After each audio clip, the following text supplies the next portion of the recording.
Scotland was supposed to be dead. Its king was gone. Its crown had been seized.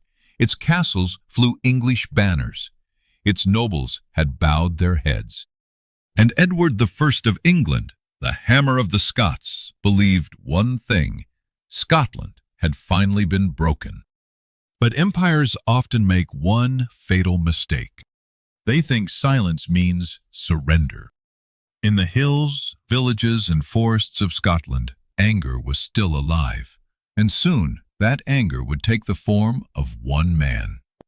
Not a king, not a prince, not one of Scotland's greatest lords. A man whose early life is still wrapped in mystery. His name was William Wallace, and he was about to prove that a conquered people are not always defeated. The year was 1296. Scotland had been weakened by a succession crisis. With no strong king on the throne, Edward I saw his chance. English armies crossed the border. Castles fell. Towns were occupied. Nobles were forced to submit. To England, the conquest looked complete. But beneath the surface, something dangerous was growing. Resentment, humiliation, a quiet rage. Because when a nation is forced to kneel, not every man accepts the ground beneath him. William Wallace was one of those men. He was not powerful by title. He did not command a kingdom. He had no crown on his head. But he carried something far more dangerous to an empire. He refused to obey. In 1297, Wallace rose in rebellion. English officials and garrisons across southern Scotland became targets. One raid became two became many, and every victory sent a message across the land. England could bleed. The rebellion spread. Farmers came, blacksmiths came, hunters came. Ordinary men who had watched their homeland fall now picked up spears, axes, bows, and blades. England expected a small uprising, a temporary disturbance, another rebellion to crush. But this was different, because Wallace was not just attacking soldiers. He was attacking fear itself.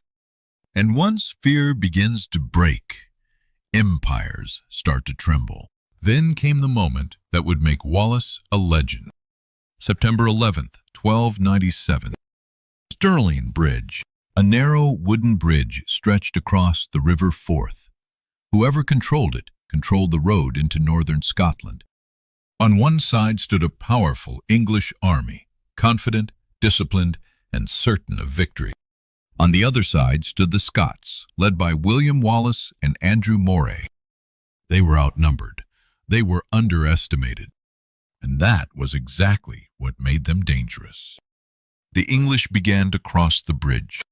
Slowly, one group at a time. Armor clattered. Horses moved forward. Soldiers marched onto Scottish soil. But Wallace and Moray waited. They did not rush. They did not panic. They watched. Because they understood what the English commanders had failed to see. That bridge was not a road to victory. It was a trap. Only part of the English army could cross at once. The rest were stuck behind the river, separated, exposed, vulnerable. And then, when enough English soldiers had crossed, Wallace gave the order. The Scots charged. War cries tore through the air. Spearmen surged forward. The English had no room to form ranks, no space to maneuver, no time to recover. The bridge became a bottleneck of chaos. Men were cut down. Others were driven toward the river. The army that came to crush Scotland was now trapped by the very bridge it trusted. And against all expectations, Scotland won. The victory at Stirling Bridge shocked England. William Wallace became a national hero. He was knighted. He was made Guardian of Scotland. For one brief moment, the man who had risen from uncertainty stood as the defender of a nation. But Edward I was not finished. The hammer of the Scots had been embarrassed, and he would return with vengeance. In 1298, Edward marched north with a much larger army. This time the battlefield was Falkirk. The Scots formed dense circles of spears, known as schiltrons, designed to stop cavalry charges. And at first, they held. The English horsemen could not easily break them. But Edward had another weapon, longbowmen. Arrows rained down. The Scottish formations began to suffer. Then the English cavalry struck again. This time, the Scots broke. Falkirk was a defeat. Wallace escaped, but his power was weakened. The legend had survived, but the man was now hunted. For years, Wallace remained a symbol of resistance. To Scotland, he was courage. To England, he was rebellion that had to be erased. Then, in 1305, betrayal finally found him. Wallace was captured near Glasgow and taken to London. There, he was not treated like a defeated soldier. He was treated like a warning. England wanted his death to send one message. This is what happens to those who defy an empire. His execution was brutal, public, deliberate, designed to terrify Scotland into silence. But once again, England misunderstood the heart of rebellion, because some deaths did not end a cause. They ignite it. Wallace did not live to see Scotland free.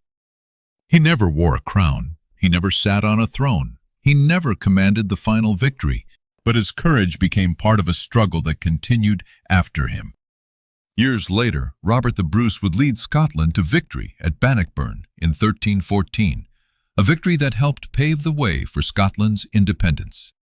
And the memory of William Wallace lived on, not because he won every battle, not because he was unbeatable, not because history made him perfect, but because when the powerful said Scotland was finished, when nobles surrendered, when castles fell, when an empire believed resistance was dead, one man stood up and proved that a nation is not defeated until its people accept defeat.